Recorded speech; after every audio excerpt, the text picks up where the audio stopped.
In this lesson, we will cover the different options you have when working with multiple objects. In the editor, there are two ways you can combine objects, gluing and grouping. First, let's look at gluing. You can see here I've placed a few objects that I'd like to glue together. There are two ways to glue objects in the editor.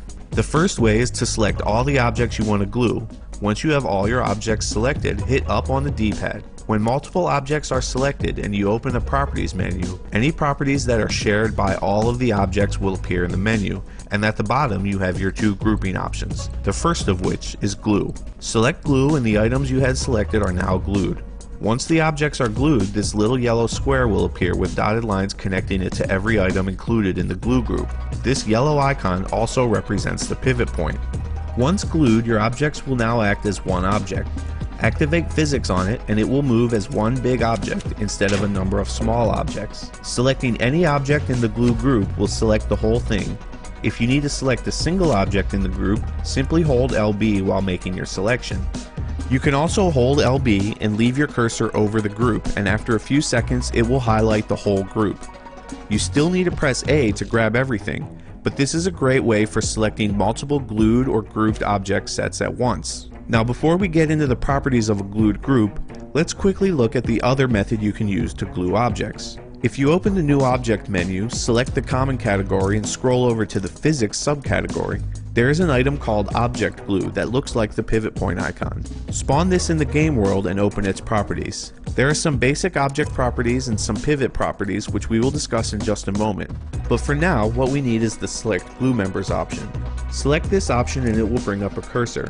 Now everything you select with that cursor will be added to the glue group, and for this method you do not need to hold LB as you make your selections. Once you've selected all of your objects, hit B to back up to the glued object's properties. Now that we've got a glue group, let's look at the properties we have for it. The first item we will look at is the pivot type. This determines where your pivot point will be. The pivot point acts as the glued group's center of gravity. Moving the pivot point will redistribute the weight of your glued group and change how your object moves and reacts to outside force when physics are active. Mass center will place the pivot point based on the mass of the individual glued objects. Center will place it based on the position of the objects, ignoring their weight.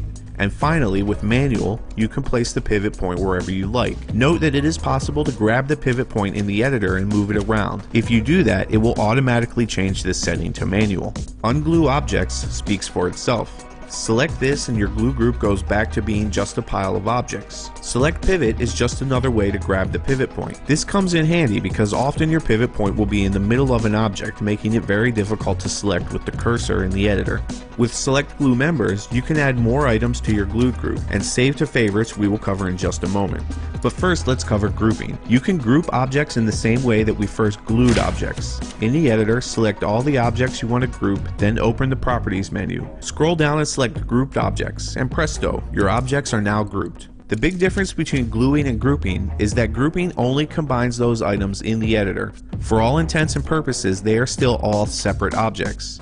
If you activate physics on the group, when tested, the group will fall apart. It's basically just an easy way to move, copy, or otherwise work with a number of objects at once. As with the glued group, selecting one item in the group will select the whole thing. You can also hold LB to select individual items in the group. There are only a few new options to adjust in the Properties menu. First, just like when we had multiple items selected, any shared properties between all items will appear here. So for this example, we have a bunch of physics properties which we've already discussed. Next we have the option to turn our grouped set into a glued set, and we can of course also ungroup the objects. Remove from group comes in handy if you want to take an object out of the group. For this you will need to use LB to select just the object you want to remove. Open up the properties and hit remove from group. Now that item is no longer part of the group.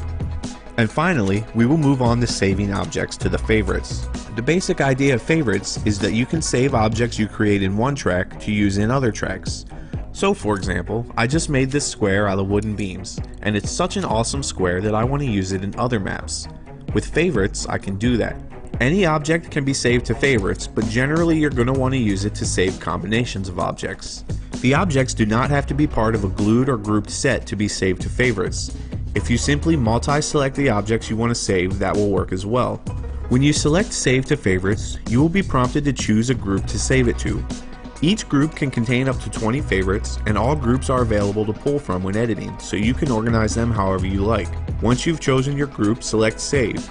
You can now give your favorite a name, and after that you're done. Now when you open the New Objects menu, you can scroll all the way to the last category on the right, Favorites, and in there you have your 5 groups as subcategories. In each group you will find whatever favorites you've saved there. Using favorites, you can now reuse whatever cool objects you may create in as many different maps as you like.